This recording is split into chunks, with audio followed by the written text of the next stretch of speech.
Hey, what's up, y'all? This is Trevor Hall, and this is the KCR Secret Session.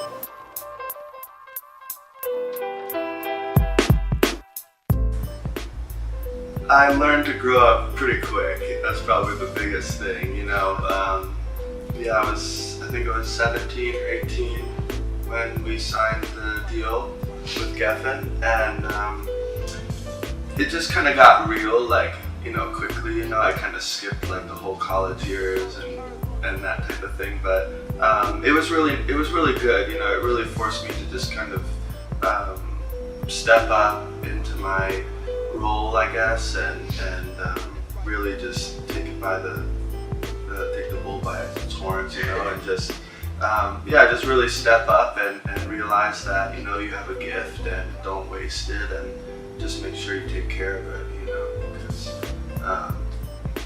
I still had, I think some kid left in me, but it had to be pushed aside at the moment, at that moment. Yeah. I don't know if, I think it definitely influenced my career as far as, getting my music out there, for sure. I mean, it was not so much in the movie because the song was, the last song of the credits. So I don't, it's funny because I remember when that happened, I got a lot of fan mail from people that were like, hey, my name is, Michael, and I'm a janitor in a movie theater, and as I was cleaning up the theater, I heard your song. I don't think anybody who watched the film actually heard the song in the film, but the bigger thing was having it on the soundtrack, which was really cool.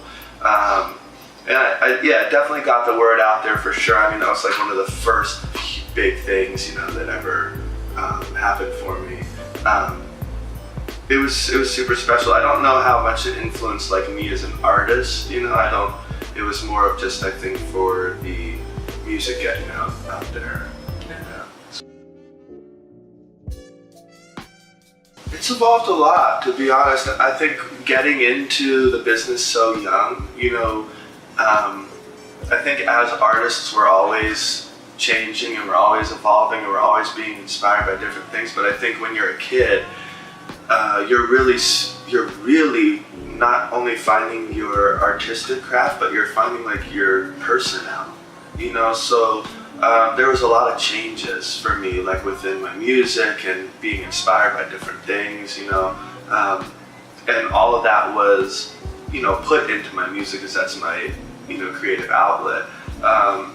So I was learning so much through the first few albums, learning my own sound, learning, how to record an album, learning how to, learn about the sonic, frequencies and all this stuff but with my inspiration, it was really changing because I was finding out who I was. I think it changed for me when Chapter of the Forest came out. Because that album I did, I recorded all those songs on my own before I took it to a studio. So it had a lot of me in it, and I really felt like I was kind of coming into myself at that point in my life. And so it was really refreshing to release an album that I really felt was me, because with the other albums, like I said, I was still looking up to a lot of, songwriters and producers and people and really worrying about what they thought, that type of thing. Whereas with Chapter of the Forest, I was just kind of this is me, and this is how I like to play music and that type of thing at that moment. So, but yeah, I think, I'm a really spiritual person, so I think in the beginning years, I wasn't so much on my path yet, and as the years have gone on, me getting more serious with my path and my practice has definitely come out in the music, yeah. The inspiration, it constantly changes, because we're artists and we're evolving. But sometimes it's music, other artists, sometimes it's books, sometimes it's people I've met. But I think the main underlying inspiration is Indian philosophy and yogic culture and kind of the mystics that come from the East. I've always like put them, as my heroes, and have learned so much from them, not only from a musical standpoint, but from a spiritual standpoint. Those are probably my favorite things. And when I'm really dry, like, oh God, I'm so dry right now, that's kind of like my go-to, but it comes from all places, it's crazy, people are like, where do you write songs? And sometimes I can be in like a Best Western hotel, and like this song, I'll be like, whoa, like kind of like a stale environment.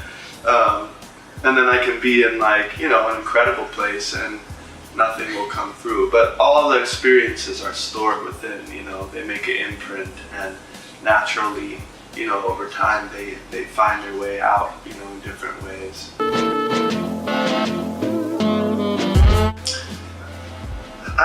I've been kind of asked, it's not the exact question, but like a similar question. I don't really try to like answer that, like in the I guess, because I don't want to like pigeonhole anybody's experiences, like, so if I say, oh, I want to give people like a spiritual experience and they don't get that, I don't want their experience to be invalid. I want everybody's experience to be valid. That's what's so special about music, is you can listen to music to,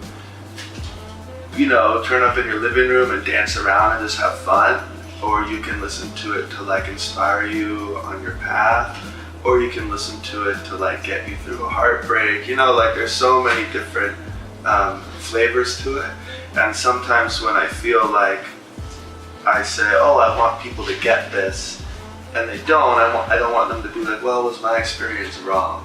That's why I love music, is because it does whatever it needs to do for that individual. And it does things for me,